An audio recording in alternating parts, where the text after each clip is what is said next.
Hey yo, ihr wisst es vielleicht, mein Kanal hat mit Fallout 4 gestartet. Ich liebe die Bethesda-Spiele, Skyrim, hunderte Stunden, tausende Stunden vielleicht. Und es gab jetzt eine Starfield Extended Gameplay Overview. Also letztendlich super viel Informationen rund um Gameplay, super viel Ingame-Footage. Und ich will mir das unbedingt angucken. Und ich habe gedacht, ich nehme euch mit, weil vielleicht werden wir das auch hier auf dem Kanal machen. Es ist ein Space-Kanal. Viele, wenn nicht sogar die meisten von euch, freuen sich auch schon auf Starfield. Und da mache ich dann vielleicht mal eine kleine Abstimmung, ob wir das mit auf den Kanal dann hier packen. Aber erstmal schauen wir uns an, was es gibt. Ich habe schon gehört, es geht wohl auch dann um das Zusammenbauen der Raumschiffe, um jegliche Art von... Ich werde nicht länger quatschen, wir schauen rein. Deutsche Untertitel sind an. Und ich glaube, die Reysn-Landung gibt es heute nicht.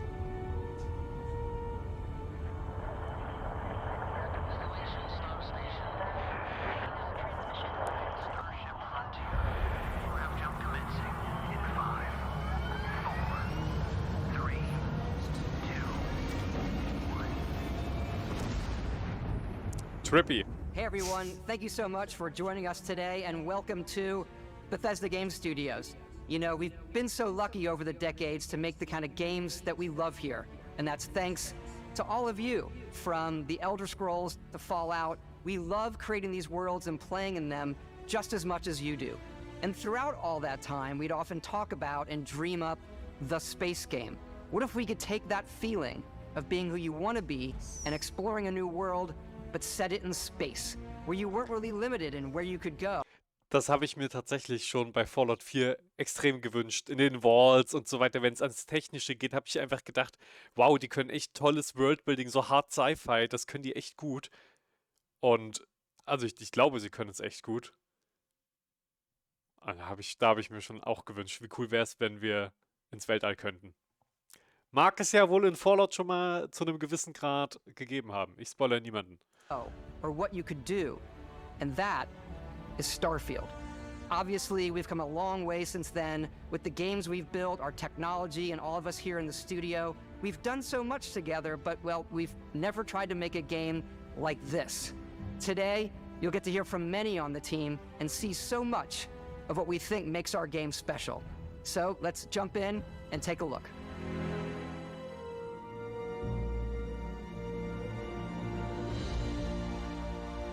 Starfield is our first new universe in over 25 years. But it's still a Bethesda RPG through and through, where you... Ich freue mich schon mal, sie overhypen offenbar die Visuals hier nicht. Das sieht gut aus, das sieht sehr gut aus, aber man erkennt, okay, es ist jetzt nicht auf dem Level von zum Beispiel einem Star Citizen oder anderen Spielen, die eine wunderschöne Welt haben und eine wunderschöne Spielumgebung. Es ist auch cool, es ist zweckdienlich, es ist detailreicher vielleicht auch als No Man's Sky. Aber ja, es sieht aus wie Fallout 5 halt, man sich vorstellen würde vielleicht. So, deswegen, das ist okay. Sie setzen das hier so schön mit dem Licht und dem Nebel so gut in Szene, wie es geht. Aber es wird... Ich bin gespannt. Vielleicht sieht es auch richtig, richtig hammergeil aus, was wir jetzt noch gleich sehen werden. Dann werde ich natürlich auch ehrlich das eingestehen, dass es dann jetzt eine falsche Einschätzung war. Step into a new world, and you get that feeling of unlimited possibilities. But this time, it's not just one world. It's over 1,000 worlds. Because the choice of where to go, Cool. it's not ours, it's yours. And it wasn't until now that we had the technology to create it. Ey, aber es ist trotzdem alles schön kompositioniert und so und es sieht gut aus. Also es sieht nicht aus wie random zusammengewürfelte Assets oder so. Es sind offenbar schöne Welten auf jeden Fall. From the rocks at your feet to the mountains in the distance. Zumindest To divers. the people and creatures Oh, that live schön. in these worlds. That isn't just a backdrop. That moon is actually there orbiting the planet. Yes, you can visit it too. Yes, you can visit it too. Den Planeten da oben, den können wir auch besuchen. Den Gasriesen. Also ich nehme an, es sieht aus wie ein Gasriese, oder? Wolkenstadt confirmed, aber warum sollten sie sich die Gelegenheit entgehen lassen? Orbiting the planet. Yes, you can visit it too. We realistically simulate the galaxy around you. our next-generation lighting model uses real-time global illumination to light the world based on the type of star and the makeup of the planet's atmosphere. Cool, cool. We also have an all-new animation system. Das war lange nötig. Das war echt lange, lange nötig. And of course, you can play it in third person, and you can play it in first person.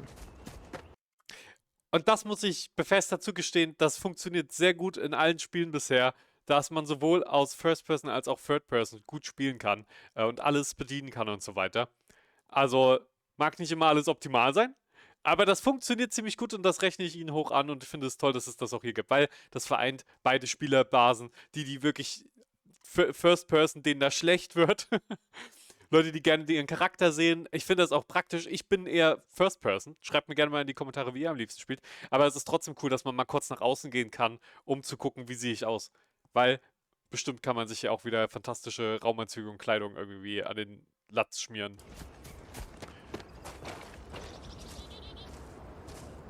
We love exploration and Das ist straight aus No Man's Sky. rewarding it, but you do explore differently in this game given its scale.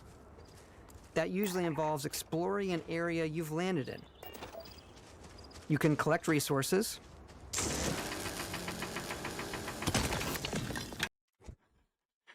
Es wirkt wirklich sehr wie No Man's Sky, nur dass du die Umgebung nicht dynamisch zerstören kannst. do a mission, and Aber es sah sehr kraftvoll aus. Ich mochte die Animation, also das sah super maybe aus. even stumble upon something unexpected. Aber er hat es nicht eingesammelt, oder was? Ich muss nochmal zurückgehen. Ah, okay, wird automatisch eingesammelt. Super, das finde ich top. Do a mission, macht Spaß. and maybe even stumble upon something unexpected. Okay. Jetzt erwarte ich aber auch, weil das ist ein Bethesda-Game, da muss es nicht 1 Million Locations geben, aber jede Location in den bisherigen Bethesda-Games, zumindest zum Großteil, da war immer dann auch wirklich eine schöne kleine Geschichte dahinter. Die war nicht immer gleich ersichtlich, aber es war nicht nur, manchmal waren auch Sachen einfach mal random hingeklatscht, ja. Aber zu 90% waren es geile Locations, wo man auf jeden Fall was entdecken konnte. Was spannend ist, eine kleine Geschichte.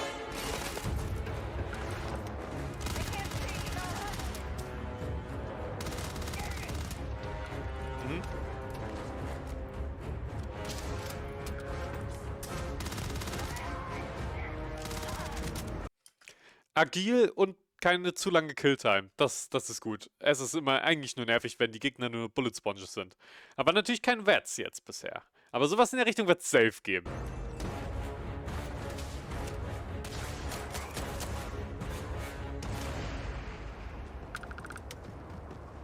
Cooles Waffendesign. We do love stuff and all of the items allowing you to pick everything up. And you Ja. can view all that.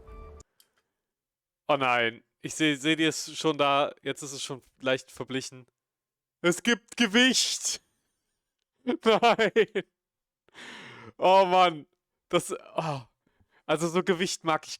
Das nervt einfach nur, wenn du die ganze Zeit das Inventar immer sortieren musst. Ich mach's sogar. Ich mach's und sortiere das alles in Kisten ein und so ein Kram. Aber es macht mir eigentlich keinen Spaß.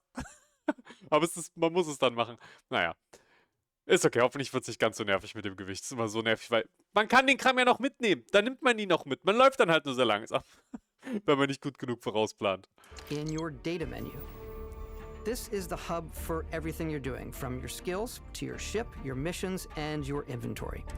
We love to pack a ton of detail in every object, from all of your weapons Cool, to cool. spacesuits. Yes, to coole. food. We just obsess over the details, and food. We obsess over food. When you're done exploring, you can Sieht gut aus, was soll man sagen? Also das sieht wirklich alles toll aus. Auch das Waffendesign. Und wenn man dann die Customizability von den Waffen hat, wie in Fallout 4, dann geil. walk back or fast travel to your ship. We have companions and crew you can take with you. Roboter! Vasco here back at my ship, Welcome back, Captain Howard. and he can even say your name. Let's head up. Da bin ich gespannt. Es wird sehr lustige Namen geben und sehr lustige Videos über Namen, die ausgesprochen werden von NPCs hier.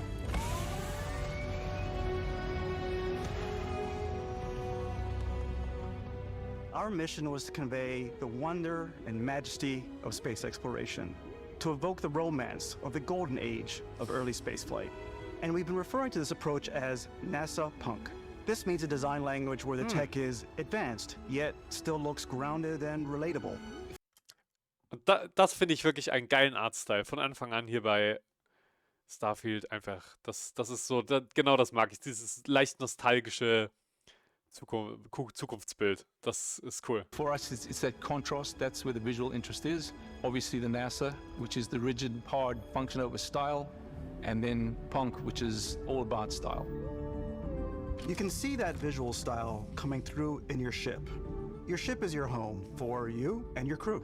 And like many of the spaces in our game, it has a slightly retro and analog touch. A bit of lo-fi rather than sci-fi, where everything is well used, worn, and lived in. Alrighty. What's the plan, Captain? Liebe den Style. This is your star map. It starts with the planet you're currently on. You can see all of its info and resources. You can choose a landing spot or fast travel to known locations. Backing out further, you can view all the planets in the system. Obviously, the game is big, and it's here you can see planets that have key locations, missions, or life on them, versus the many planets that are barren but resource-heavy. Zoom out even further to see all the systems. Finde es gut, dass es so eine Art von Übersicht dann geben wird, wie viele coole Sachen man pro Planet finden kann und so weiter. Dann kann man das wirklich stückchenweise abarbeiten, in Anführungszeichen. Das macht Spaß, als wenn man dann ewig rumsucht auf irgendwelchen Planeten oder so. Ich mag solche Sachen, die einfach ein bisschen Zeit letztendlich auch sparen, wenn man jetzt nicht einfach nur frei erkunden möchte. Systems in this part of the galaxy. Here, you can plot a course to ones that are light years away. This uses your ship's grav drive to fold space and jump to these systems.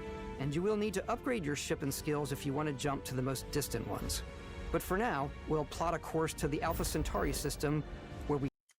Und so haben sie es dann auch geschafft, dass man schön ein bisschen Progression hat, dass es schwieriger wird, je weiter man quasi nach außen in der Galaxie dann wohl dringt oder so. Weil da einfach die Entfernungen so groß sind, dass man erst sein Schiff upgraden muss. Das finde ich eine schöne, natürliche Art der Levelbegrenzung quasi. We can find the city of New Atlantis.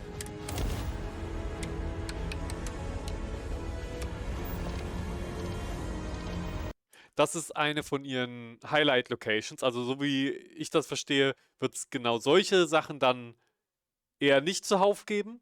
Aber die paar Städte, die sie quasi richtig groß und richtig high-polished machen, die werden auch beeindruckend sein, nehme ich mal an.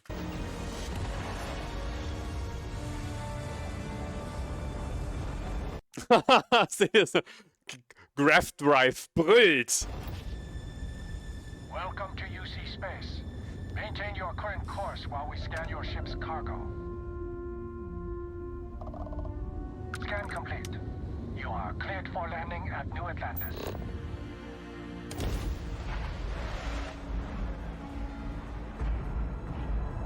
Ja, es sieht cool aus.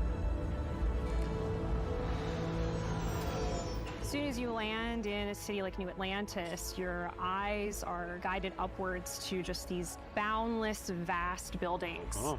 It's the biggest city we've ever made, not just in size, but also in the amount of custom art, crowds, and quests. So the main focus when we're designing a city is obviously what supports the story. We try and tell as many small stories as possible. This is a colony war memorial. It's a few moments of gameplay that make the space feel like it's full of real characters that are going about their day-to-day lives. Ja, da kommen coole Sci-Fi-Gefühle auf jeden Fall. Es sieht schick aus. Es ist natürlich trotzdem kein Star Citizen, aber es ist vollkommen ausreichend. Das lässt auf jeden Fall die Fantasie beflügeln und also mir gefällt's sehr gut. Und wenn das dann wirklich so voller geiler Quests ist, man da immer mal wieder hinkommt und so weiter, da ergibt sich für mich schon ein ganz gutes Bild. It's paralyzing if you really stop and think about it. Buddy, it's coffee. It's also where your adventure with Constellation begins.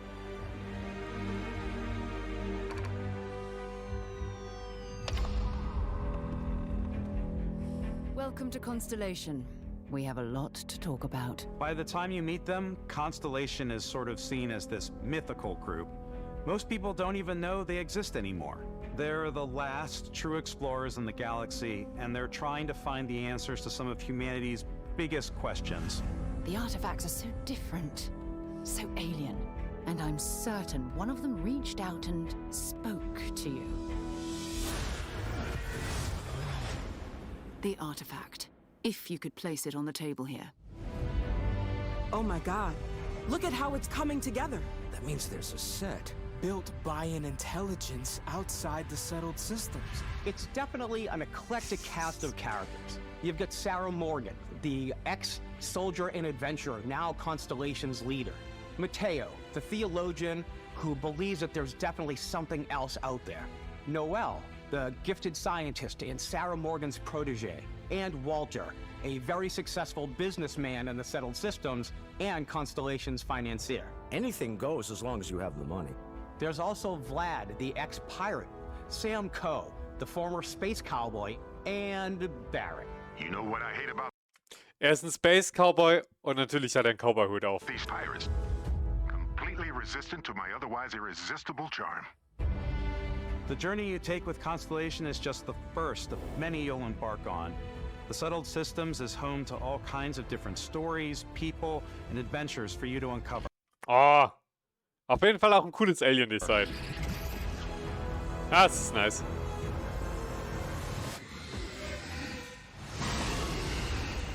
Das ist nicht so nice.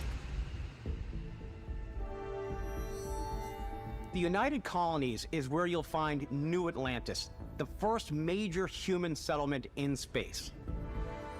The people who live here value law, discipline, and the legacy of humanity. They consider themselves the true children of Earth. You ever think of joining up with the Vanguard? Help the United Colonies, even get your UC citizenship? New Atlantis isn't the only city within the United Colonies. The city of Cydonia on Mars to this day serves as the largest mining facility for the United Colonies.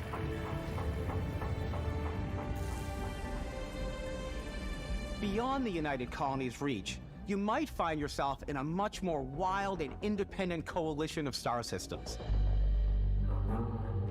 This is Freestar Collective Space.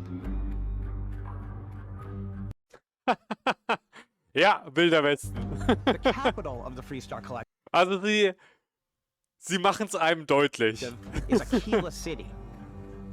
The Stone Root Inn is an Aquila City fixture. A ranger relies on judgment and intuition to do what's best for the people. Neon started out as a Sehr überdeutlich. fishing platform, but is now known throughout the settled systems as a pleasure city where almost anything goes. If you've got morality issues, this definitely isn't the job for you.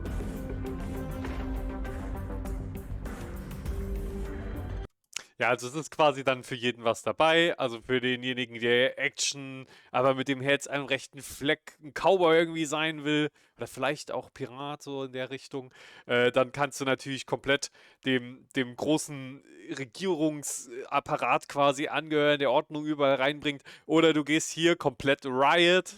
Ryujin is hiring the best and brightest of today for our future tomorrow.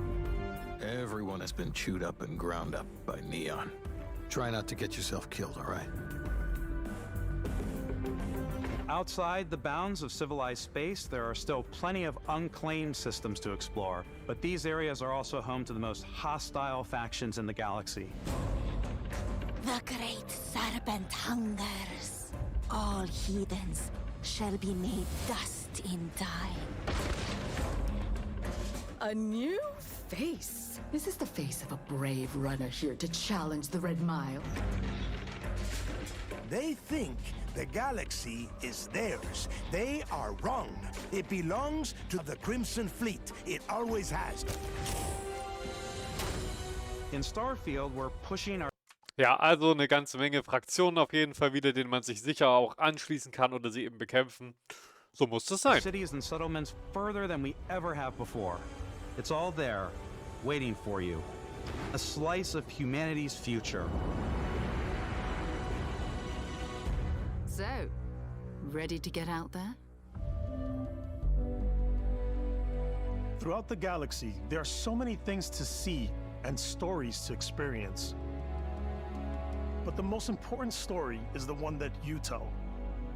I'm the type of person who spends hours in character creation, and I think people are going to be really excited when they see all of the improvements we've made. One of the biggest overhauls was done through our character generation system. We scanned a wide range of faces from different age groups and ethnicities, and by mixing and matching all that data, we were able to create highly detailed and diverse characters. Interesting, weil es basically das ist, was Star Citizen auch macht im Character Creator. Eingescannte Gesichter zusammenblenden. Na, oder? Oder habe ich das jetzt falsch We use that verstanden? exact system to create all of the characters and NPCs you're going to see in the game. So any character you see almost always is a character you could make yourself. Ja, sowas ist natürlich alles cool. Auf jeden Fall. Hey, come on, come on. Okay, take it easy. You were out cold. No physical damage. Mentally, the jury's still out. You know who you are? New recruit for Argos Extractors? Ring any bells? Any of this look familiar? You start your character creation journey as though you're cycling through employee records. You'll pick from a lineup of 40 presets, and that'll be your starting point. Your journey from there can be as detailed or as quick as you want it to be. This new system has more to offer than ever before. Also ich muss ja sagen, Character Creation, ich mache das erste Mal, wenn ich das Spiel spiele, meistens sehr detailliert noch. Aber ich jetzt auch keine Stunde. Ich will ja innerhalb von den ersten 30 Minuten dann auch mal ins Spiel. Aber wenn der hier besonders geil ist und Spaß macht, dann werde ich da vielleicht auch mal ein bisschen länger investieren. Aber ja, meistens kriegt man relativ schnell irgendeinen hin, der halbwegs cool aussieht. Aber manchmal will man ja irgendwas Spezielles. Na, ich bin gespannt.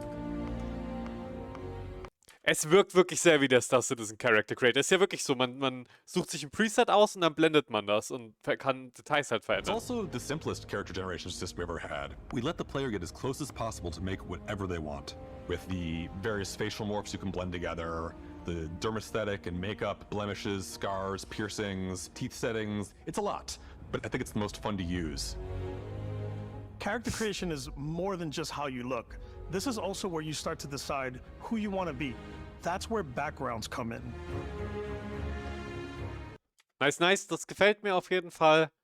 Ein paar Rollenspiele haben ja solche Features, dass man sich so den Background zusammenklickt. Ist ganz nice. Fand ich schade, dass es das bei Skyrim und Fallout 4 nicht gab. Also finde ich es gut, dass es das jetzt hier gibt. Dann hat man schon mal so ein bisschen so eine Grundlage fürs Rollenspiel und halt ein paar Boni. Backgrounds give you a bit of backstory and start you out with 3 basic skills. From chef to dusty. You know, the crew still has a betting pool about which restaurant critic you must have crossed to wind up here. What's great about backgrounds is Ich freue mich schon drauf, wenn das in den ersten halben Stunden ein paar Mal irgendwie einfließt und ab dann komplett irrelevant wird und niemand im ganzen Spiel einen mehr drauf anspricht. never know when yours is gonna come in handy. You could be in the middle of a fancy restaurant, talking to some guy, and suddenly you learn he needs a beast hunter to help track down a monster. Fine. I probably should stick to professionals anyway, given what happened the last time. We're also giving you the option to customize Okay, wenn es wirklich Einfluss im späteren Spiel noch viel hat, dann geil. Weil das erhöht natürlich Replayability. your build even further by letting you pick up to 3 traits. Traits are completely optional, and they come with their own advantages and disadvantages. Nice. You could choose. Lass uns mal ein paar von denen angucken hier. Raised Enlightened, you group up as a member of the Enlightened. Also ich nehme an, das ist eine religiöse Gruppe. You gain access to a special chest full of items in the House of the Enlightenment in New Atlantis, but lose access to the Sanctum Universe chest. Can't be combined with any other religion traits. Also es gibt wohl mehrere Religionen und man kann sich dann auch, ja, Serpent's Embrace, das ist bestimmt noch eine davon. Ja, sowas ist ganz cool. Das erhöht wirklich die Replayability, auch wenn jetzt so eine Kiste mit Items und man kriegt dafür eine andere Kiste mit Items nicht, das ist schon ein bisschen billig. So, aber man hat bestimmt auch noch Dialogoptionen. Hoffentlich mal dadurch irgendwie. Neon Street Red, you grew up on the mean streets of Neon. You gain access to special dialogue options and better rewards from some missions on Neon. Crime bounty by other factions is greatly increased. Okay. Ja, gut. Auch wieder eigentlich nur Items und gegebenenfalls ein bisschen mehr Polizei, die hinter einem her ist. And they come Oder with their own Bounty Hunter. Kid stuff. Your parents are alive and well, and you can visit them at their home. But you will automatically send 2% of your credits home to them every week. Das ist irgendwie geil. Da kannst du irgendwann... Sowas mag ich aber. Kannst du deinen Eltern gehen. Aber musst ihnen halt auch Geld geben. Bestimmt hat das irgendwie auch einen coolen Nebeneffekt. Das finde ich auch ganz schön. Da kann man immer mal die Eltern besuchen.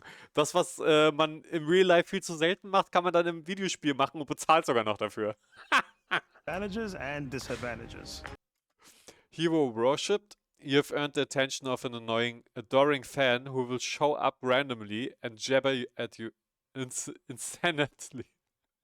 Und ich kann dieses Wort nicht aussprechen. Incessantly. Incessantly? On the plus side, he'll join your ship's crew and give you gifts. Das ist ja auch geil. Man hat einfach einen Fan.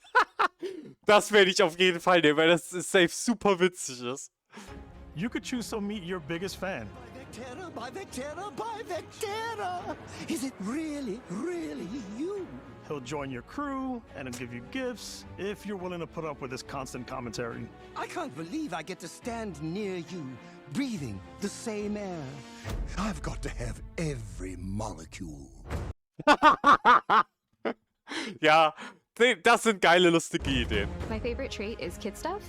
Man muss es, weil es auch halt rein optional ist. Das ist super. Man kann sich selbst entscheiden, ob man das will oder nicht. You have to pay some credits to support your parents, but they're very sweet and it's really fun to go visit them. Honey, we got ourselves a visitor. Oh my god! I came across some hostile zealots in space, but because I had chosen a trait that made me the same religion as them, I was able to get by without any issues. Ja, geil. There's another geil. great one that gives you a damage buff when your health is low, but mercenaries will randomly show up and try to kill you. No matter what. Aber auch das ist geil. Wenn ab und zu mal Mercenaries kommen, hast du ein bisschen gratis Loot. You choose. There will be plenty. Also, zumindest frei Haus gelieferten Loot. Plenty of ways for you to tell your story.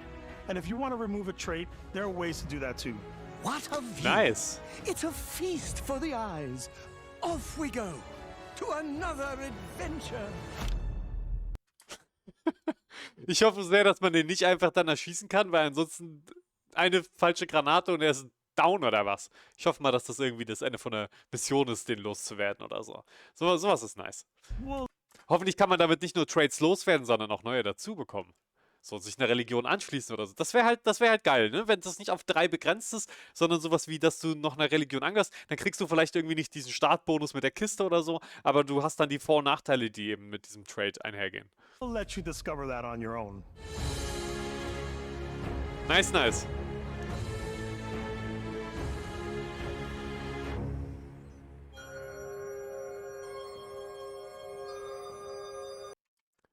Jetzt ist nur die Frage, gibt es dann auch ein Skillsystem oder ist das mehr über die Ausrüstung und das Schiff oder so geregelt?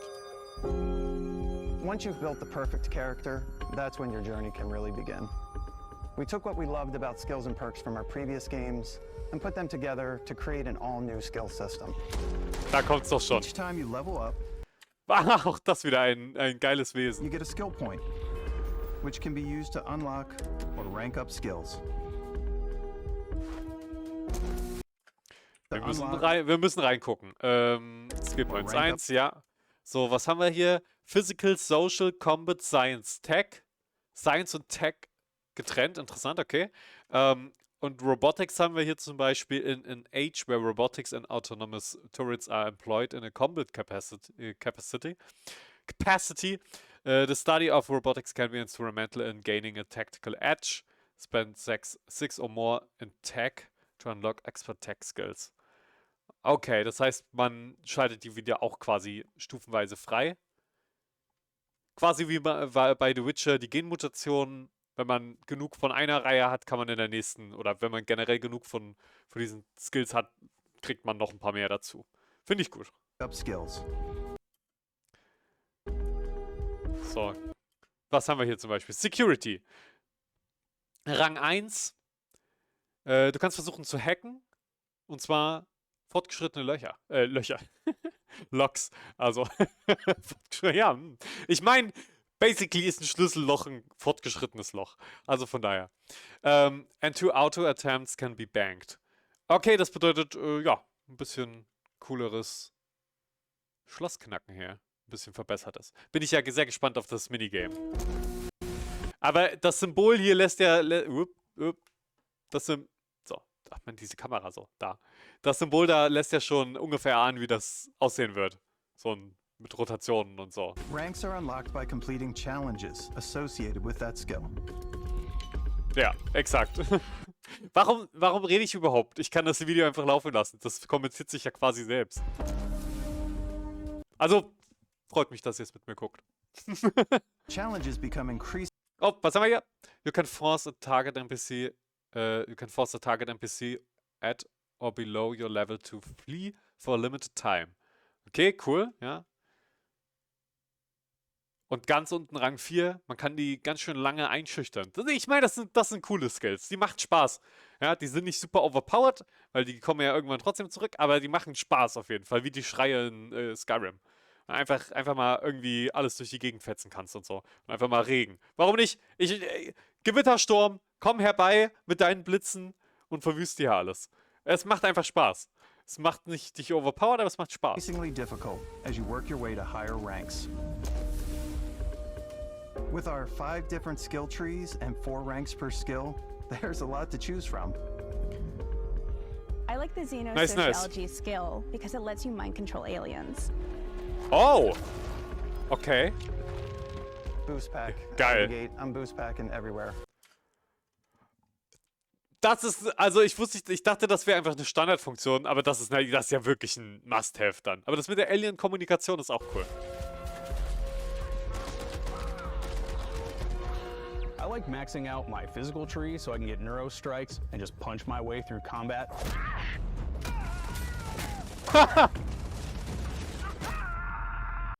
Es ist cool, dass es geht. Das ist zum Beispiel auch nicht so meins, weil Nahkampf macht mir in Bethesda Games nicht so Spaß und das scheint sich jetzt auch nicht massiv geändert zu haben. Du läufst halt hin und drückst eine Taste.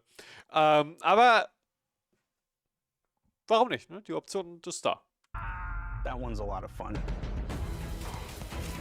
Invest in the skills that suit your playstyle. I'm very much a stealth player. So, I'm out there pickpocketing everyone.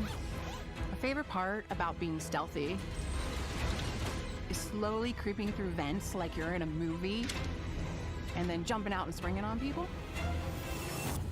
Whenever possible. Ja, das kann Spaß machen.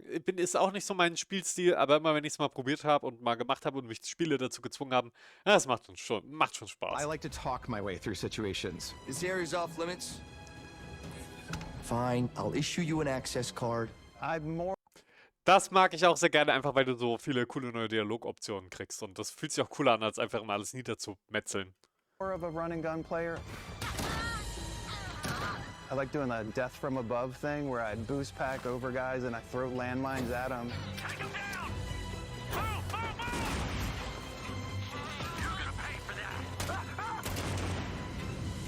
I like blowing stuff up.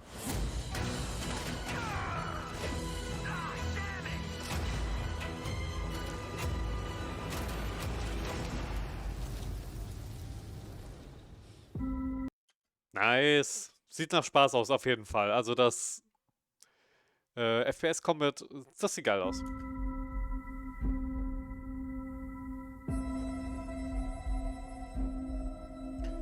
Exploration is a key aspect of all our games.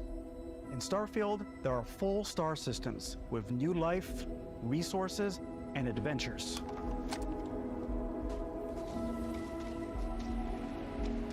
Our team worked hard to strike a balance between fun and realism. We studied data from NASA and a multitude of other sources to help us make the world feel believable. Ja, ich glaube auch, es ist alles sehr wissenschaftlich auf jeden Fall hier. Du kannst quasi in irgendeine Richtung zeigen und da ist ein Planet, der so aussieht. Also exakt so. From the way we approached planetary atmospheres to the way we placed biomes based on the planet's distance from the sun. Once we had created a ground. Wobei ich denen so eine Grundlage nicht absprechen möchte. Wird schon okay sein. Aber ich meine, interessiert es mich, ob der Planet zu weit weg oder zu nah dran ist? Also ich bin großer Freund der Wissenschaft. Ich liebe es. Astronomie. Mag ich nicht so? Astrologie. So. Also Astrologie mag ich nicht so. Ist ja logisch. Aber in Spielen, come on, da ist mir das eigentlich vollkommen egal. Da denke ich nur drüber nach, sieht der Planet cool aus und nicht, aber kann der hier sein? Rounded world. We can start looking at all the things that make that world fun. Aber da sie es jetzt erwähnt haben, werde ich natürlich drauf achten und wenn da irgendwas falsch ist, Spiel zurück. When you leave a planet and head into space,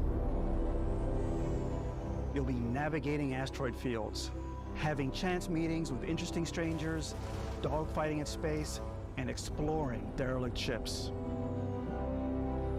Cool, ja.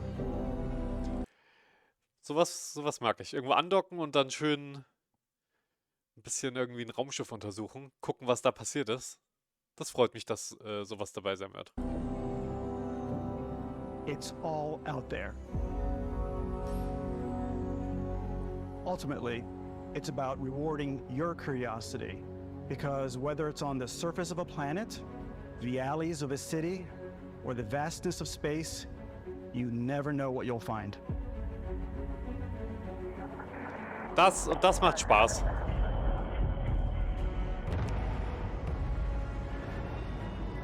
Oh, es geht um Chip Customization, Leute. Juhu! Und hier hat man direkt gesehen, auch verschiedene Cockpits. Nice, wussten wir ja schon, aber ich habe auch wirklich gehofft, man sieht das auch wirklich von innen. Und ja, man sieht es auch wirklich von innen, dass die unterschiedlich sind. Ja, sogar mit unterschiedlichen MFD-Layouts und so, das ist cool. Ja, okay, die können jetzt ja nicht hier so durchskippen. Wir müssen uns das einfach jetzt mal Frame für Frame quasi angucken. So. Hier haben wir einen großen Frachter. Schick. Aber ja. Passt. Sieht natürlich sehr blockig aus, wenn das so ein großer Frachter ist mit Blocken, aber das soll er wohl auch. Hier haben wir ein bisschen offeneres Cockpit obenrum, untenrum weniger Sicht. Oh, hier haben wir richtig Cockpit-Streben. Also RSI ist da echt ja noch lasch dagegen, was die Blockierung des Sichtfelds angeht. Das scheint mir fast schon ein kleineres Schiff zu sein, aber ich nehme an, zu klein kann es nicht werden, weil man immer noch da drin seine Basis irgendwie haben muss oder so. So, was haben wir hier? Hier haben wir ein schönes rundes Cockpit, das sieht ja auch sehr nach Mist ein bisschen aus. Sehr ein bisschen. Ich bin super. Wird er kombinieren, ja.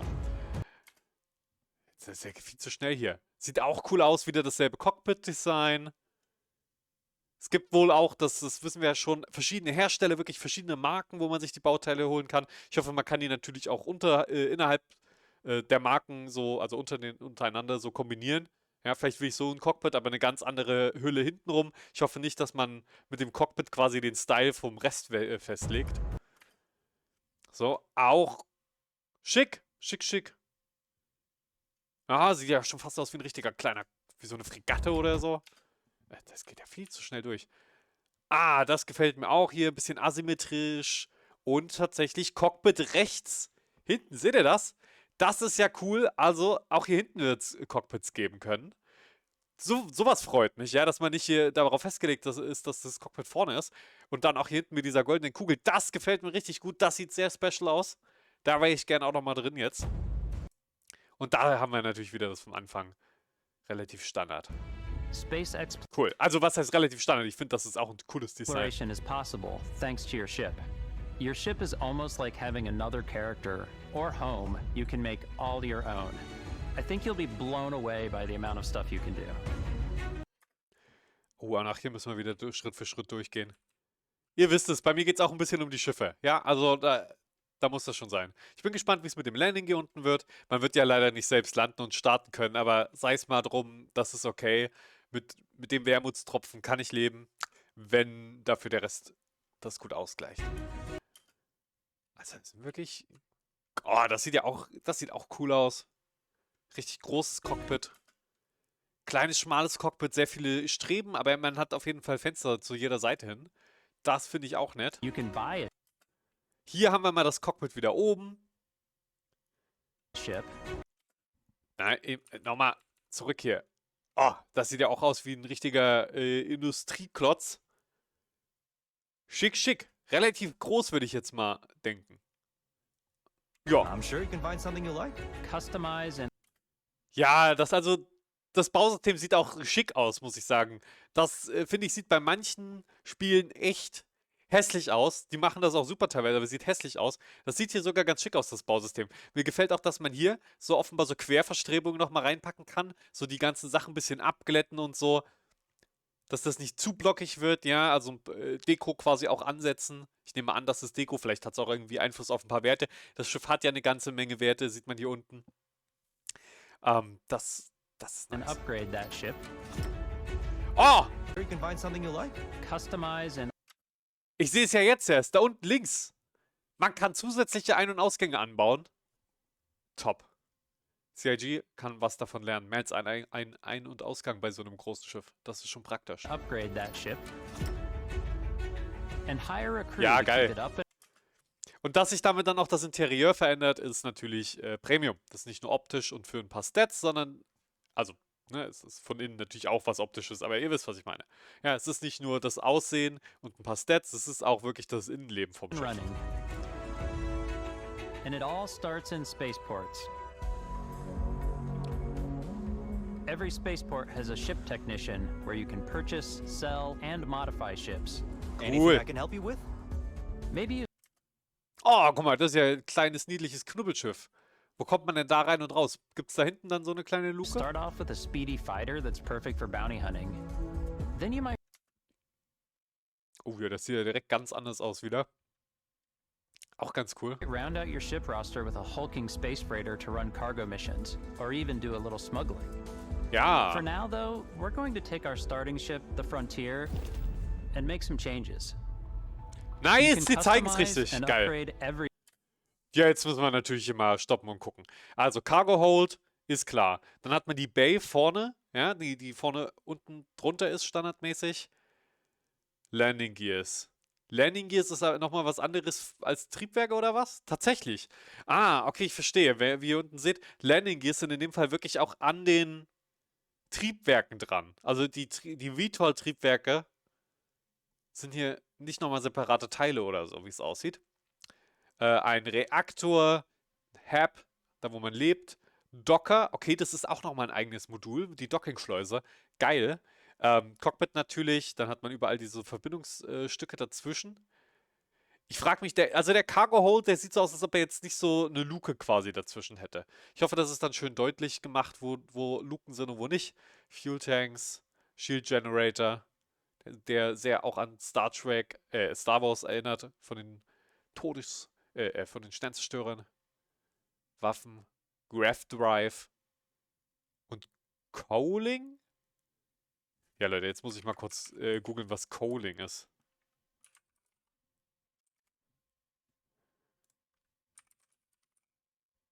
Bekohlung? Ach nein, warte, entschuldigt, ich habe es falsch geschrieben. Coaling. Motorhaube. Okay. Ja, lol. Ja, das ist okay. Quasi nehme ich mal ein optisches Ding. Hier. Da seht ihr es. Cowling. Okay. Weiter. everything you see here. And you have two ways to do that. You can quickly upgrade individual systems like your weapons or shields, or you can Aha. deep Das ist ein cooles Feature. Nicht immer die ganze Zeit Sachen verkaufen und so weiter, sondern einfach direkt sagen, hier, das will ich was anderes. dive and enter the shipbuilder mode. Here you Man zahlt die Differenz oder so. can change anything from the systems to the look and layout. Adding change Wartet nochmal kurz. or you can deep dive and enter the shipbuilder mode. Okay, das ist der Nova Galactic All-in-One Berth. 2x1. Okay, das heißt quasi 2 Blöcke mal 1. Einen Moment, damit ihr das auch sehen könnt. So. Reaktor 14, Equip Power 22, Masse 8, Value 1600. Ich weiß nicht, Credits? Ja, einfach Credits heißen sie. Das ist gut, einfach. Here you can Und change jetzt klicken Sie hier durch. Nova Galactic Armory. Quasi hier links. Das sind alle Habs, die man sich anbauen kann. Companionway, also vermutlich was, wo man Companions auch da haben kann. Diamonds All-in-One Berth 3 in 1. Nova Galactic Storeroom. Engineering Bay. Geil. Das klingt nach viel Spaß und viel Customizability und coolen Interieurs. Change anything. Ach, guck mal, und da gibt es quasi nochmal dann Unterkategorie. Also das ist quasi so eine Überkategorie und da kann man sich verschiedene Styles aussuchen, oder was? Galactic Computer Core, Control Station. Ach, das sind vielleicht von den Herstellern? Nee. Aber hier ist doch... Egal. Ach, das ist 3 in 1. Okay. The look and layout.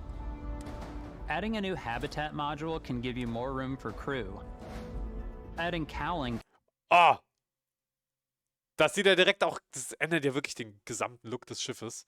Hier haben wir wieder eine Motorhaube quasi. Also das ist dekorativ. Kostet aber trotzdem 1000.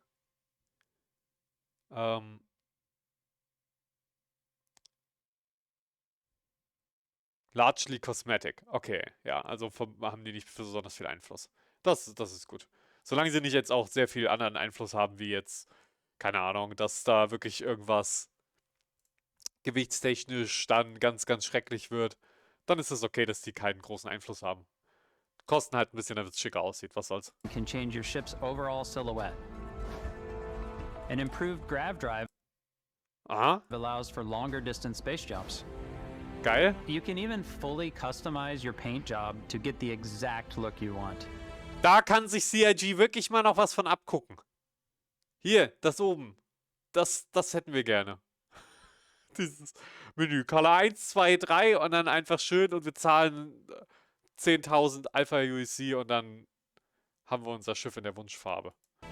The parts you choose to build with don't just affect your ship's stats. They'll also affect what you can do inside your ship.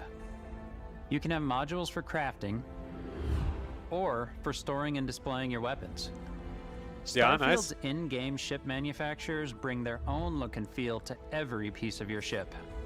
From living quarters to cargo holds, mess halls, and control rooms. Schön. Quasi wie bei Star Citizen. Hast Hersteller unterschiedlichster Weise, aber hier kannst du sie halt kombinieren, was cool ist. Our modified Frontier is a practical ship, but with a little creativity, your ship can look like almost anything you want. It's a bit odd, but one of my favorite ways of customizing ships is I make them look like animals. The HMS Platypus, as I called it. Where it had like a giant tail to it. And we've done spiders, we've done mechs. So it's really whatever your imagination is. And while you can build your home among the stars the way you want to, you're probably not. Ich mag es ein bisschen ernsthafter, bin ich ganz ehrlich, aber ich bin voll dafür, dass die Leute machen können, was sie wollen. The only person who will call your ship home. Und das ist geil. Man kann wirklich Leute dabei haben. Und das ist hoffentlich dann nicht so wie irgendwie in den Vaults also Fallout 4, wenn man da ein Vault gebaut hat, dann hat man da halt seine Leute drehen. Und wie in jeder anderen Siedlung laufen die da einfach nur doof rum. So, die laufen doof rum. Seien wir ehrlich. Und ab und zu machen sie mal irgendwo ein paar Handgriffe. Oder was ganz cool ist, dass sie bei so Stores, das ist so das Geilste, was sie eigentlich haben machen können, wenn die wirklich irgendwas besetzt haben, irgendeine Station wie ein Store, wo man dann auch mit denen erweitert interagieren konnte.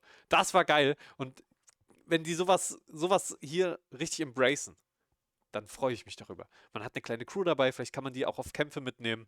Ich finde, das gibt dem Spiel so viel und verleiht so einem Schiff nochmal so viel mehr Leben. Ready to lift off when you are, Captain. Engines ready. The Frontier is fueled and ready, Captain. Wichtig, dass auch das Schiff mit uns spricht, ja? Damit das so richtig Sci-Fi-mäßig wird, natürlich. Das ist, das ist tatsächlich ganz ernst gemeint. Sowas ist The members of Constellation can join you on your journey. These companions can serve on your crew, and they'll always be there when you travel. We'll be traveling together until we either find an artifact or this lead runs dry. Oh, ich hoffe, man kann auch einfach sagen, nee, du nicht, du bist mir unsympathisch. Jetzt nicht auf sie direkt bezogen, sondern einfach... Manchmal hat man so Charaktere, man mag sie einfach nicht, man hat sie nicht gerne dabei. Ich hoffe, man kann da schon seine eigene Crew zusammenstellen. Each companion comes with their own valuable skills for your ships and outposts, as well as unique quest lines. Eventually, some friendships might blossom into romance. I don't know that I've ever really loved anyone except you. And if you're looking for a little extra help on your ship, you can always hire additional crew at spaceports. Got any room on your ship for someone like me? You'll also meet potential crew members out in the world. Still think there might be a spot for me on your ship? I gotta get off this rock. Assign crew to your ship or outposts, and their unique skills will affect how they run. Man kann Außenposten haben. Ja, stimmt, stimmt. Basebuilding war ja auch noch ein Ding. Geil. And just like companions, most crew members can lend a hand in the field. Take Bosco, for instance. He's designed around the core basics of a NASA machine. Please avoid getting shot. You might die. I still wanted to give it almost a humanoid personality, so I elongated the limbs. This tends to make him feel more human-like and give him a little personality. It is a shame. Exploration requires so much bloodshed. Offenbar Roboterhumor immer noch derselbe wie bei Fallout. Das ist gut. Using the shipbuilding tools and crew selection features in Starfield, you'll be able to build and captain the ship of your dreams. And now, let's take to the sky.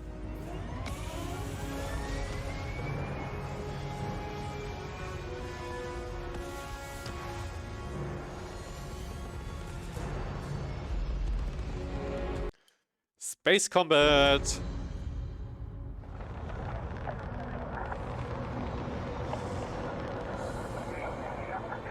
We're putting you in the cockpit of your very own spaceship and telling you that you can do pretty much anything. And that is really cool for us as developers. Spaceflight should be exciting and dangerous, and you should feel like you're in complete control every step of the way. We've extended that sense of control to ship combat. It's not about just hitting your triggers to fire your weapons.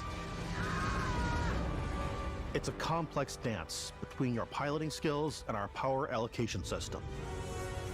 Boosting power to your engines will make your ship faster. Aha. Also relativ Standard, aber okay. Powering up the ground. Das ist eine spannende Mechanik in Faster Than Light und zum Beispiel auch einigen Star Wars Spielen. Also kann Spaß machen. Squadrons, Star Wars Squadrons ist eins der besten aktuellen Beispiele. Will shorten the amount of time it takes before you can make a jump.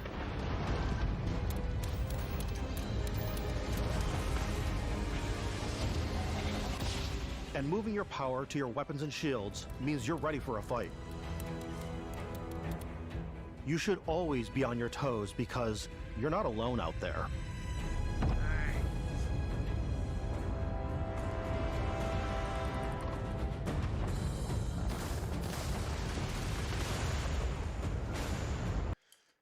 Aber ich finde es gut, auch hier kann man in Innenperspektive spielen. Sie zeigen jetzt zwar Außenperspektive, aber ich nehme an, das geht genauso gut von innen. Unlocking the targeting control system skill will allow you to zero in on specific subsystems of the ship you target.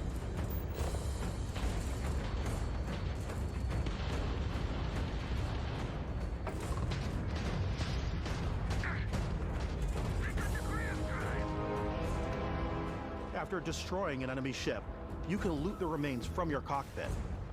You can always turn. Okay, also dafür muss man oder darf man dann auch natürlich nicht rausgehen, sondern man saugt die Sachen quasi auf. Aber es wäre cool, wenn man die Schiffe auch boarden könnte. Any ship that engages you into scrap. But you can also take a more personal approach by docking with the enemy vessel and boarding the ship. Ja.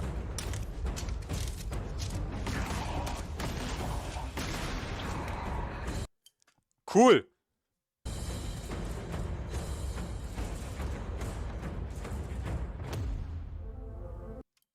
Jetzt sagt nicht, man kann das Schiff dann behalten. Das wäre natürlich super und sich vielleicht sogar eine eigene Flotte aufbauen, die dann die NPCs für einen fliegen. Tja. Once you've taken control of an enemy ship, it's yours. Nice! Haha. Add to your fleet and retrieve it at any spaceport. Geil. But space is way more than fighting for your life. Just like when you're planetside, there are plenty of sights to see and stops to make on the way to your next adventure. Like these massive star yards. Walk the halls, talk to the crew, maybe get talked into buying a whole new ship. A civilian in my star yard. Let's see about getting you a proper ship, one worthy of you. Maybe you'll dock with a gigantic battleship, like the UC Vigilance.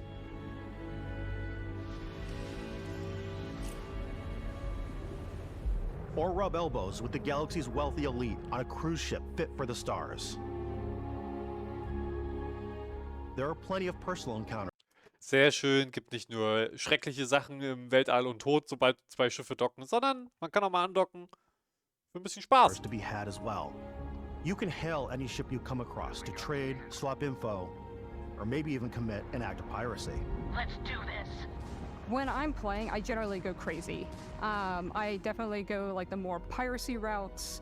I want to take over ships. I'm gonna board ships. I'm like, this is now mine. I steal all the sandwiches and put them, you know, in my cargo hold that I have specifically for sandwiches. I don't want to play the hero, but I want to go out and just start taking things from people as quickly as possible.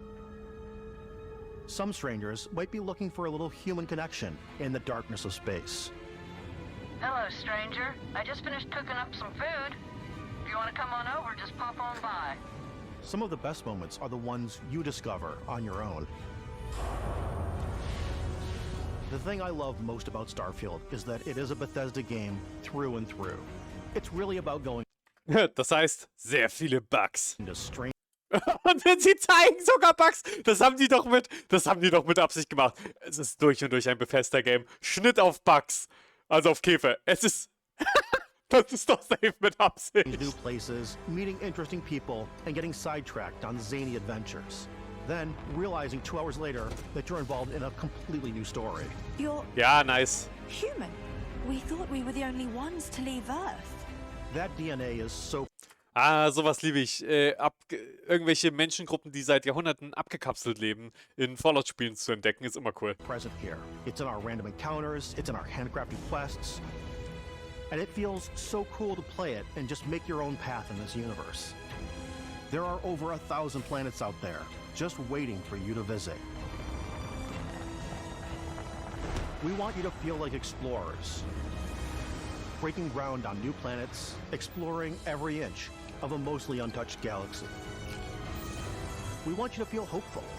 We want you to feel this sense of awe and wonder, and sometimes a little fear.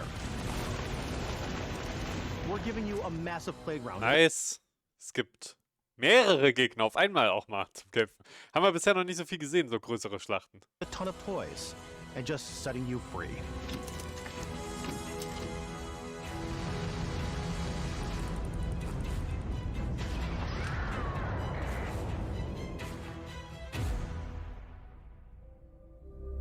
Ja, also ich meine, vom Flugsystem kann es safe nicht mit Star Citizen mithalten. Aber ist okay, ist wesentlich arcadiger, wie es aussieht. Und das ist okay, es macht Spaß. Es geht mehr um andere Sachen als um ein realistisches Kampfsystem irgendwie oder irgendwas, wo man Joystick und Hotas bis an die Grenze, bis ans Limit belegt haben muss, um damit klarzukommen. Ne, das kann man mit dem Controller spielen, bin ich mir relativ sicher. Und das ist sehr gut. Kann man natürlich bei Star Citizen auch, ich weiß, aber ja. Hey everybody, we've shown you so much stuff, but we thought we'd just take a little break and show you something a little bit different. You know, we put so much detail into our game worlds, and we love the opportunity to bring that into the real world with our collector's editions. And for this game... Wir unterbrechen die Sendung für eine kurze Werbepause, die hier irgendeine krasse Collector's Edition hinstellt. Ich bin mal gespannt. We've done a watch. It is the Constellation Explorer's Watch. This is the watch that you actually get in the game that acts as part of your HUD. Where the smartwatch. It's the compass and then environmental information. It connects to your phone to give you notifications and other information. And we've also designed this really cool case that it comes with. Warte mal, aber das war... Ich hoffe, es macht beides. Ich hoffe, es verbindet sich mit dem Spiel, um das im Spiel anzuzeigen. Aber auch einfach, es ist einfach quasi ein kleiner Tricorder, den du am Arm trägst. Ja, dann kaufe ich das Ding, das ist ja wohl klar. Yeah, we really took as much. Ich muss immer wissen, wie gerade die Gravitation ist, Leute. Wie oft fragt ihr euch, ja, aber haben wir gerade, wie viel G sind das hier gerade? Ich habe keine Ahnung. Und dann guckst du kurz, okay. Ich bin auf der Erde offenbar. Habe ich... Coole Box, ja. Boxen sind das Wichtigste. Care and design this case as we did to watch. Our attention to detail in the game totally translates to this. Inspired by... Ich fand auch tatsächlich diesen Pip-Boy ganz geil. Also von der Verarbeitung her ist der wohl auch ziemlich billig oder so, den es bei Fallout 4 gab. Ich fand's auch, also ich meine, da ist nicht mal ein Bildschirm eingebaut oder so, sondern du steckst halt dein Handy rein und du touchst auf deinem Handy die ganzen Knöpfe und so machen nichts. Das wäre natürlich geil gewesen. Aber auch die Box und so ist ein schönes Deko-Element. Ich hätte den auch gerne gehabt. Und hier hat's einen Bildschirm. Ja, also von daher mein Kritikpunkt, dass das Ding nicht wirklich was gemacht hat, sind sie hier angegangen. Ist okay. Brauchst trotzdem Handy dafür, aber... The cases that the astronauts used during the Apollo era to bring back samples from the moon. It's got an intricate locking mechanism, authentic, heavy, comes with a Constellation patch, NATO strap, and the overall functionality and believability of this as something that would exist in the world, in the Starfield universe. Oh, and hey, take this. You'll find it very useful out there, and it even tells the time. We actually have something else. Now that we're part of Xbox, we get to work with the amazing people on the Xbox hardware team, and together we have created this custom limited edition. Oh, der sieht cool aus. Starfield controller. It's awesome. It is now, you know, our favorite controller. We love this because it's inspired by the actual controls of your spaceship. And not only that, we've created the first ever custom headset with Xbox. And this is a perfect pairing with that controller. Ich meine, okay, wird super teuer sein und nicht so gut wie andere Produkte in der Preisklasse, aber ist okay, ist okay. Ich fände es sogar auch cool. Ja, wenn ich mir nicht gerade erst einen Xbox-Controller gekauft hätte, dann würde ich mir den vielleicht sogar holen. Aber ich finde den sehr schön.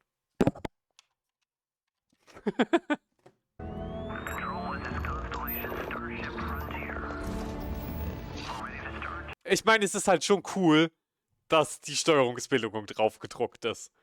Es ist nur komisch, wenn du so irgendwas anderes spielst, aber meinetwegen, ab dann ist es halt Deko. Aber es ist schon cool. Es zeigt, ihr werdet das für ungefähr 10 Jahre jetzt spielen. Okay? Werdet ihr einfach. Tut mir leid, ist einfach so. Ihr werdet das jetzt die nächsten 10 Jahre spielen mit diesem Controller. Das ist das, was ihr machen werdet, weil es ist ein Bethesda-Spiel. Und die spielt man nun mal Jahre über Jahre über Jahre.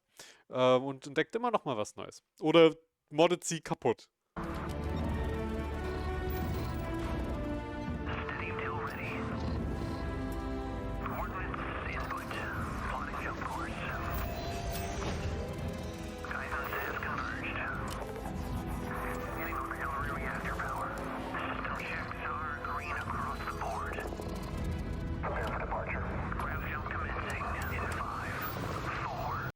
Ich meine, aber sowas, es macht tatsächlich Spaß.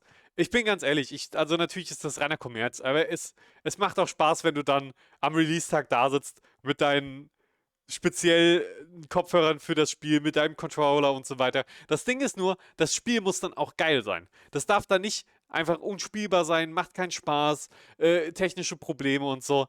Das ist halt das Ding. Wenn das Spiel geil ist und so weiter, dann bringt das deine Experience aufs nächste Level. Das ist wie wenn du zu einem Spiel so eine Karte von der Welt mit dabei hast und du machst sie so auf und legst die irgendwie neben dich, während du da die ersten Stunden in der Welt verbringst und siehst so, oh cool, was ist denn da vielleicht noch auf der Karte? Da habe ich noch gar nicht erkundet, aber ich sehe es hier schon. Und das ist eine schöne Verbindung irgendwie zur Spielwelt. Deswegen, es kann Spaß machen. Aber kauft es euch nicht, Leute. Einfach nicht vorbestellen. Sage ich jetzt und dann hole ich mir diese komische Uhr und sitze dann hier. Aber Leute, also in diesem Raum hier ist gerade Sauerstoff. Habe ich auch nicht mit gerechnet.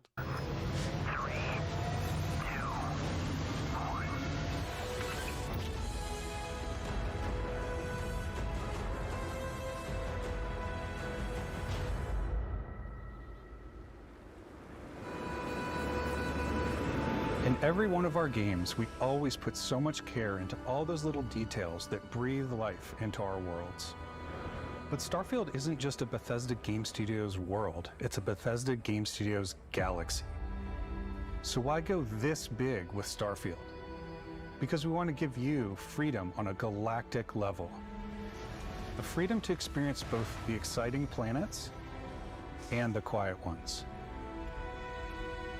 Scanning a planet before you land is a great way to get a sneak peek at the available resources you can use for crafting, building, and customizing. I think what's cool about this whole system that we generate the planet itself as a procedural content, but the handcrafted content itself comes as the player explore. Our system builds a planet as the player approaches it. We stitch together a block of terrain. After that, we have the system that adds interesting locations for the player to explore, creatures to encounter. Warte mal, das hört sich jetzt so an, als ob es das on the fly macht. Ich dachte, das wäre schon so einfach fertig quasi. Aber das wäre natürlich auch geil, wenn du es jedes Mal, wenn du es spielst, ist die Spielwelt ein bisschen anders und so. Weiß ich nicht. Plans to pick up. It allows us to add that touch of environmental storytelling that Bethesda is known for. Aggressive creatures have been disrupting our experiments. Their habitat isn't far from here. If you could take care of them for us, we would be in your debt. So even if your friends were to visit the same planet that you had, you would have a different story to tell. Ach, krass. Okay. Interessanter Ansatz.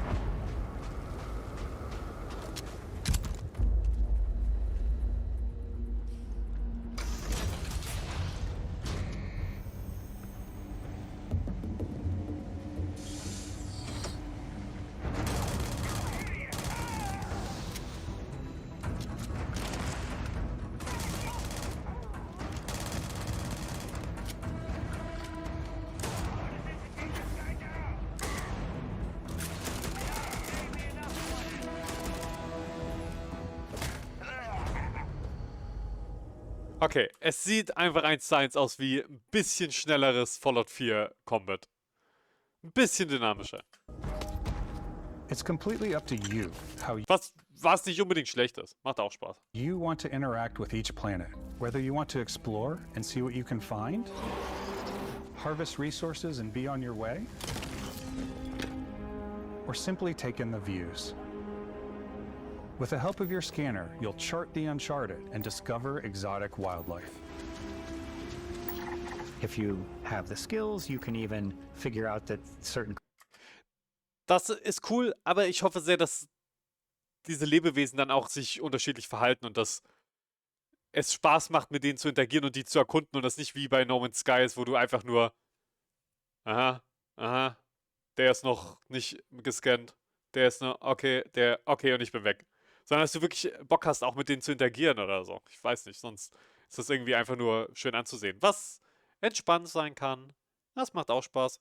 Aber es ist so ein bisschen dieses bisschen extra on top, was ich mir wünschen würde. Creatures and plants, you can build an outpost and produce resources from those plants and animals. You can get experience and rewards for fully surveying planets and fully surveying a whole system. When we were concepting these creatures, we really wanted to think of them as natural to the environment. We didn't want alien monsters, we wanted native wildlife. Something you've never seen before. Was cool ist, das kann schon wieder, bei No Man's Sky ist alles so random, da kannst du auch schöne Sachen entdecken, aber es ist ein Unterschied, ob da wirklich ein Gedanke dahinter steckt und du so merkst, oh, diese Kreatur ist wirklich mit der Umgebung hier verbunden. Dann kann das auch Spaß machen, die Sachen nur anzugucken und zu suchen. Dann gibt es halt eine kleine Belohnung dafür am Ende. When it comes to our exteriors, when the sun moves, all that light is calculated in real time through the atmosphere.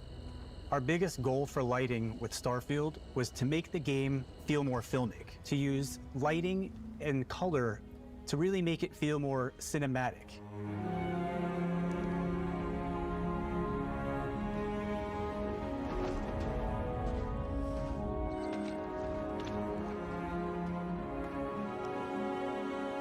Ja, sieht gut aus.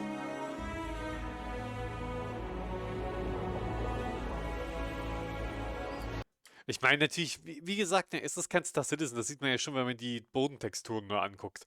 Aber es sieht gut aus, es ist eine gute Bildkomposition und sowas, das ist eigentlich das Wichtigste. Dann ist es nicht so wichtig, dass jede Textur 4K ist, sondern es geht einfach nur um ein schönes Gesamtbild, sodass man das Gefühl hat, es ist glaubwürdig, dass man immersiv eintauchen kann.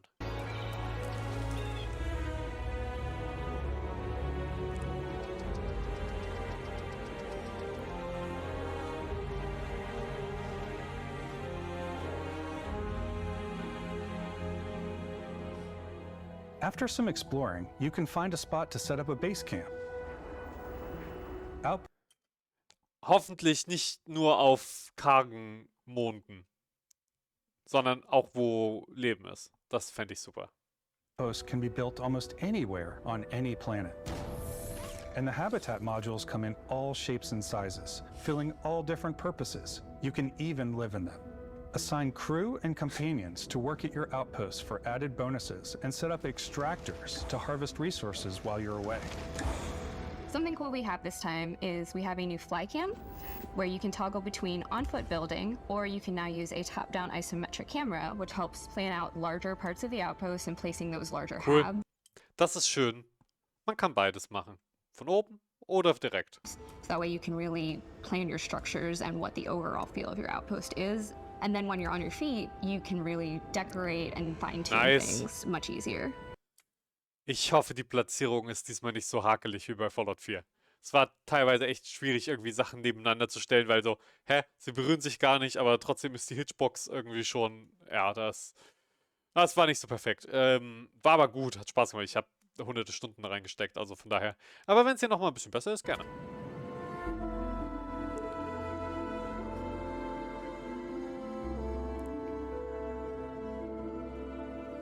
Haha, den finde ich gut. Den Druiden, den fand ich gut. Der ist süß.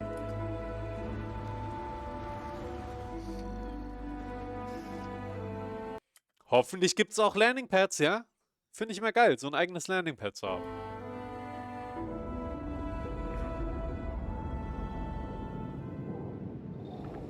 Add crafting and research stations in your outpost to utilize any resources you find or already have.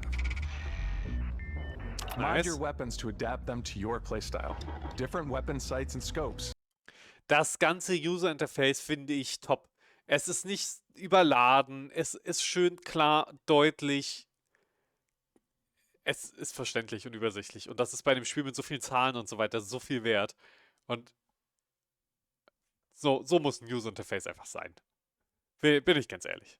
Da ist mir sogar Star Citizen manchmal zu fancy unterwegs. Da wollen sie da irgendwie noch eine abgeschrägte Kante oder so. Nein, eine Tabelle. Da ist eine Tabelle. So. Menschen benutzen Tabellen jeden Tag. Es hat einen Grund, dass die so aussehen. Die sind ganz praktisch. Nee. Aber nee, das generelle Design gefällt mir einfach gut vom User-Interface. Larger magazines. A selection of grips and barrels. Different ammunition like explosive rounds. All you stealth players out there will surely need a suppressor. You can also choose to go hands-on with melee weapons. I think it's always a delicate... Die haben es irgendwie so geschnitten, als ob es irgendwie krasses Combat wäre. Aber es ist wirklich nur ein Klick und er schlägt. Und es ist das ganze Combat. Also mit der Hand. Balance between like what's realistic, what's sim and what's Hollywood. Nein, sie haben es schick geschnitten, aber sie haben jetzt nicht irgendwie suggeriert, dass man da irgendwie krasse Kombos machen kann oder sowas. And I think we sort of err on the side of like what's fun for the player. With Starfield, we've completely overhauled our combat. It's more dynamic, the animations are more fluid. It just feels great. We probably have more mods and more weapons in this game than I want to say any other game we've done Geil. before. Also das waren auch wieder gerade so viele coole Waffendesigns. There's a lot of variety. Upgraded gear is just one of the many factors to pay attention to when engaging in combat. You may need to switch things up based on your environment. Gravity is different for each planet, and boost packs are excellent for getting around. And for giving you an edge in combat. Sometimes. Das war halt auch so ein Ding, bei Fallout 4 konnte man den Power-Rüstungen Jetpacks verpassen. Und ab dem Punkt, wo man das hat, ist man eigentlich nur noch mit einer Power-Rüstung rumgegangen, weil es so unfassbar praktisch war, einfach überall hinzukommen. Einfach, ich will jetzt da auch. Jetzt will ich dahin. Jetzt hier hin. Und du konntest einfach hin. Und du musstest halt nicht mehr irgendwie eine komische Treppe hochlaufen und du bist auf irgendein Dach gekommen, konntest in Sicherheit, konntest irgendeinen Bereich easy erkunden, wo du vorher komisch einen Hang hochkrakeln musstest oder so. Ich bin nur noch so rumgelaufen. Viele von euch bestimmt auch, die damals Fallout 4 ausgiebig gespielt haben. You'll even feel like you're flying. Und jetzt ist es halt ein Feature einfach. Ein Standard-Feature. Zero-gravity environments pose a different challenge. Firing a ballistic weapon in zero-G will actually push you backwards. Energy weapons, on the other hand, offer a more stable shooting experience. We also have mag weapons. These are high-powered electromagnetic induction ballistic arrays. Each barrel has its own targeting laser and can dish out some serious damage. Geil, ganz neue Waffengattung einfach mal erfunden. Cool. Ist, glaube ich, nicht so meins, aber ich werde es mal ausprobieren. Macht Spaß. Immer gerne mehr Optionen. Whether you want to get up close and personal with your own two fists, or you like more compact weapons like pistols and submachine guns, or maybe you prefer something bigger.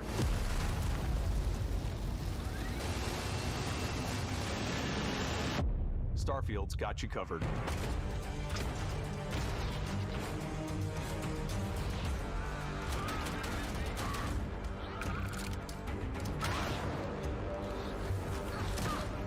Warte mal. Hat er gerade das Magazin abgenommen und das war die Granate, oder? Nee, er hat eine Granate geschmissen. Okay.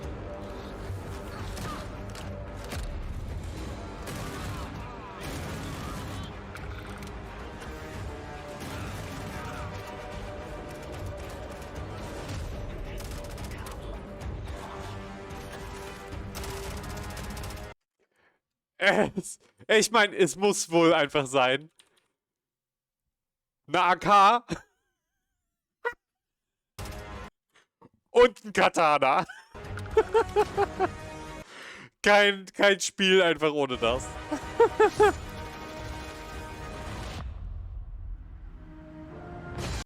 Aber was will ich sagen? Da war vorhin noch was so ein bisschen wie eine M1911 aussah. Und das ist meine Favorite-Waffe in Videospielen meistens. Aber, also, ja.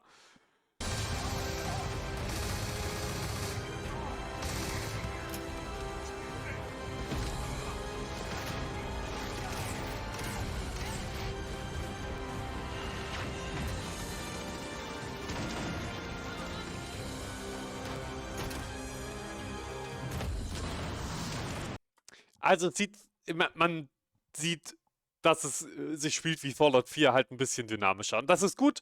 Man weiß, worauf man sich einlässt. Und wenn man darauf Bock hat, ist es okay. Ist es gut. Und macht das vielleicht sogar sehr viel Spaß. Ich persönlich spiele gerne Combat in Fallout 4. Macht mir eigentlich durchaus Spaß. Und genau das habe ich mir gewünscht eigentlich. Ein bisschen dynamischer, ein paar mehr Optionen, ein Jetpack.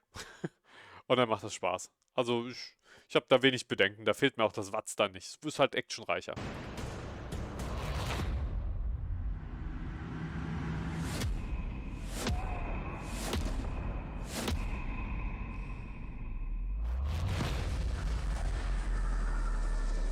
Und wir haben Superkräfte.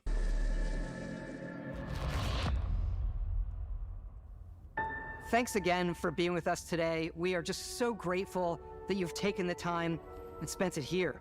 I know there was probably a lot to take in. There's a lot to the game, even more than we could show here. War doch kein Problem. Gerne, gerne. You know, as we play it, we're always sharing these unique and special moments that only a game like this can bring. When I think about what makes it special, it really is the people here. This game is a reflection of the incredible and passionate team that made it. All of them putting something special of themselves into it. So let's hear some of their favorite moments.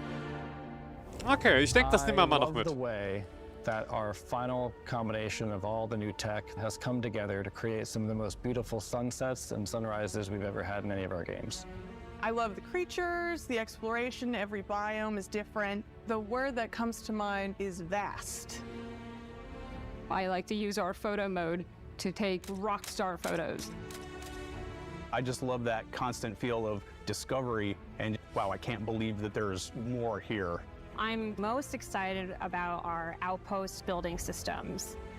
My favorite part is every time you step out on a planet outpost.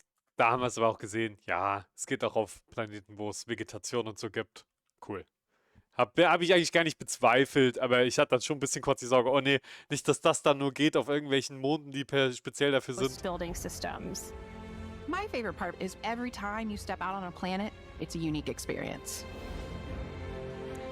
You spend all this time building your ship, and you see it on the landing pad. These things are gigantic. It's the kind of thing that you just can't get anywhere else. There's some. Oh ja. Ja. Doch, doch. Ich denke, das stimmt sogar. So große Schiffe zu bauen, die dann auch von innen zu belaufen und so. Kann schon nicht jedes Spiel. Something about seeing a tower over in the distance and going, I know the gravity's low here. I think I can make that jump. My favorite part is biomes, spaceships, Audio design, planets, The day-night cycle, those details matter to me. Diplomacy, exploration, freedom, the ending, Vesca, obviously. I love the robots so much. The incredible amount of worlds we created. Sniper rifles, come on. Lever action, rocket launcher, Brain sprout. Lever I action love it. rocket Some people launcher. might find creepy. I don't know. I know it's right, Ben. The thing that I enjoy most about the game is the freedom to be who you want to be, do what you want to do. It's what you've come to expect from a Bethesda title, but on a much bigger scale.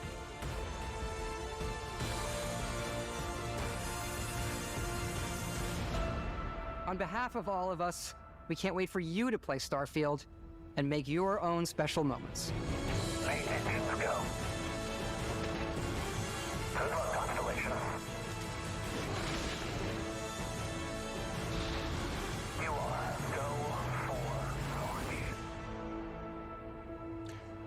Ich hab Bock drauf. Ich hab wirklich Bock drauf.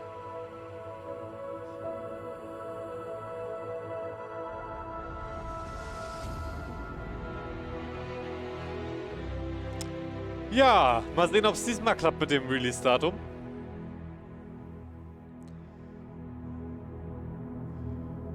Tja. Oh, Mann. Oh, wenn man pre-ordert, bekommt man einen Helm und ein Pack und den Lasercutter. Bekommt man den Lasercutter denn nicht in-game? Einfach so? Also, ist das nicht das Mining-Equipment, was wir gesehen haben? Ach, naja. Bin gespannt. Ja, ich hab so Bock drauf, Leute. Schreibt mir gerne mal, ob ihr auch Bock drauf habt. Ich gehe mal davon aus. Und ich danke meinen Patrons, dass sie diesen Content hier möglich machen. Und mir vielleicht langfristig auch Starfield finanzieren. Die Collectors Edition. Also, wir sehen uns dann. Bis bald.